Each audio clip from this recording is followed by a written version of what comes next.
Iranian gangs now set fire to gas stations in Tehran following President Ahmadinejad's announcement that citizens in the oil-rich Iran would be subject to fuel rationing.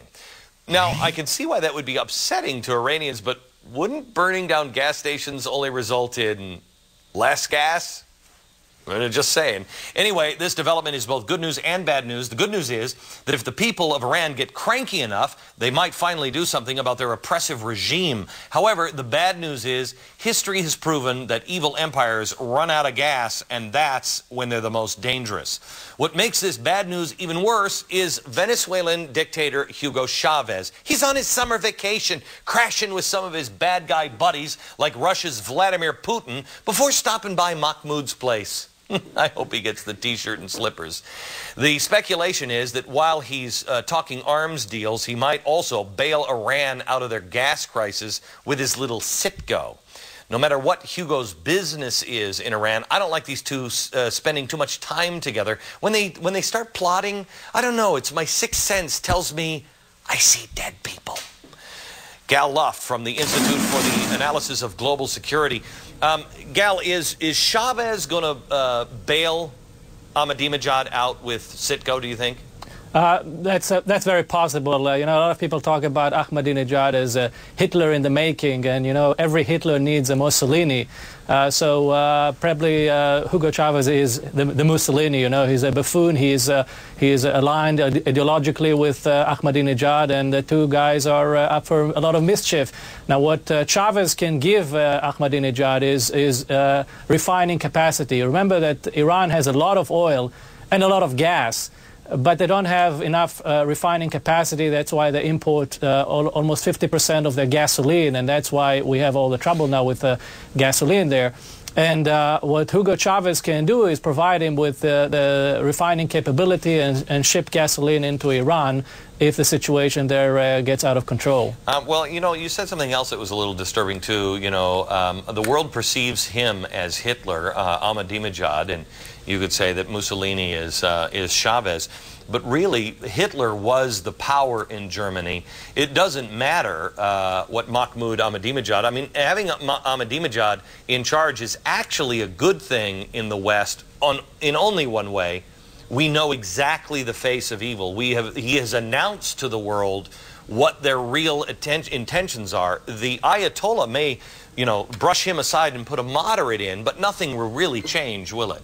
Of course, ideologically, the Ayatollahs are very silent. They're not as explicit as he is. And in a way, you're right. It's good that we have someone like him that you know, calls spade spade and speaks his mind the way that Ahmadinejad did. But if he becomes a liability, he'll be pushed aside, and someone else who is more representative will be put in power. But the real deal are the Ayatollahs, and as long as the ideology is in control, as long as those Ayatollahs are behind the wheel, nothing will change. Gal, the foresight of those in Iran in some ways is remarkable. They have a system to get cars turned over to natural gas for $50, and all you have to do is pull up into a place. Am I right? Yeah, I mean, it's amazing. You know, they have their plan for energy independence. While we are becoming more and more dependent on oil coming from corrupt dictatorships all over the world, the Iranians have declared a 5-year plan to convert their fleet to run on natural gas. And they have a lot of natural gas. They don't have a lot of gasoline, but they're the second largest reserve of natural gas in the world. So the way it works in Iran is you have about 100 conversion centers throughout the country. You can drive in your car in the morning, pay $50 for the conversion, and you get your car several hours later capable of running on natural gas.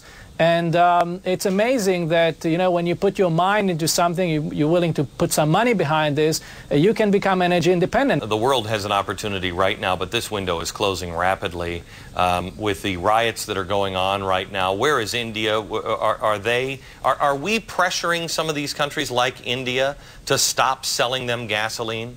You know, India supplies nearly 20% of Iran's gasoline needs, imports. So, you know, I think we have the right to come to the Indians now and say, look, we've given you the nuclear deal, we've given you a lot of trade agreements, and we've been pretty helpful in helping your economy and national security concerns address them. And I think that what we're getting back from the Indians is they're not reciprocating. So I think that it's time to put pressure on the Indians. It's time to put pressure on the Europeans and ask them to cut their energy deals with Iran. Companies like Royal Dutch Shell that is contemplating a big deal with Iran. All these companies need to hear from us, and we need to use our economic power to bring down break the economic backbone of the mullah's regime. Money doesn't talk, it screams. Gal, thanks a lot.